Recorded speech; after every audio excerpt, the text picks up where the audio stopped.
Hi, this is Jim and welcome back to my YouTube channel. At ito na nga, ang BTS nung tinuturuan ni David si Barbie na mag-basketball para sa kanilang scene.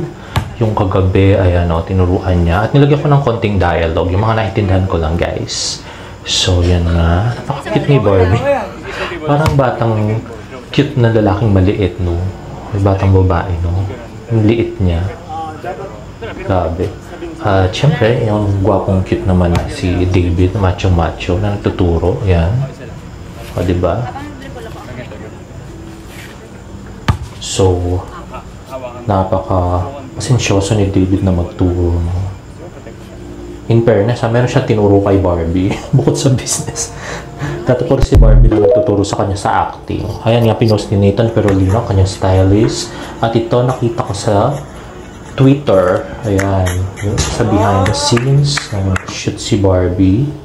At ito naman ay post ni Likhatsi Club, kung saan magkaakbay si Dino at si Carding na naglalakad sa daan. Dapat kasi pilay si Carding yan, or si David. Kaya lang, ewan ko nung nangyari, ba't naglakad na ng diretso at nag-akbayan na lang sa daan.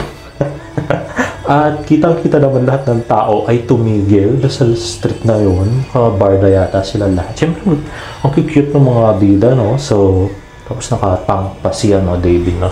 Siyempre nga naman, kahit ako siguro titigil ang mundo, char. At ito yung scene na yun, yung pagpilay-pilay si David na akayin ni Barbie, ganyan. Tapos yan na, parang si Frank yata yung sumigaw, no? At ayan na, ika-ika si David habang inaalala ni Barbie. Pero mabigat. Ayan, yun pala yung sa sobrang dami na pinagkaguluhan si David ay di na siya nakalabas dun sa, nung pumunta siya sa mga audience. Kaya nag-aray-aray naipit yata.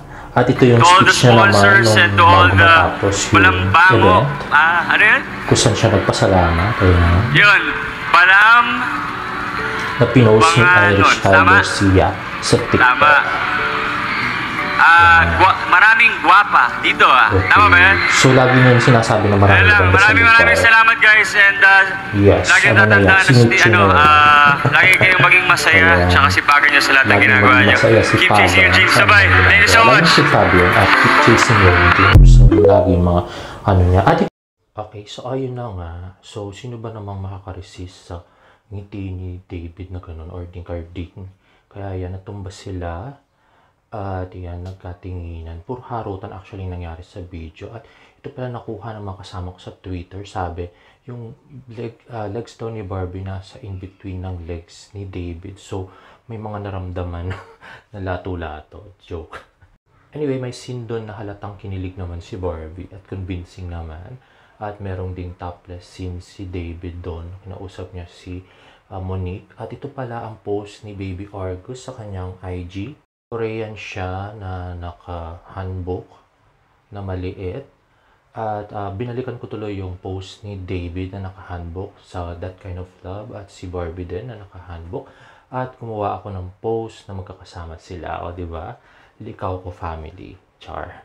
Okay, anyway, if you like this video, please give it a thumbs up and please subscribe to my YouTube channel for more Barda updates. See you on my next vlog. Bye!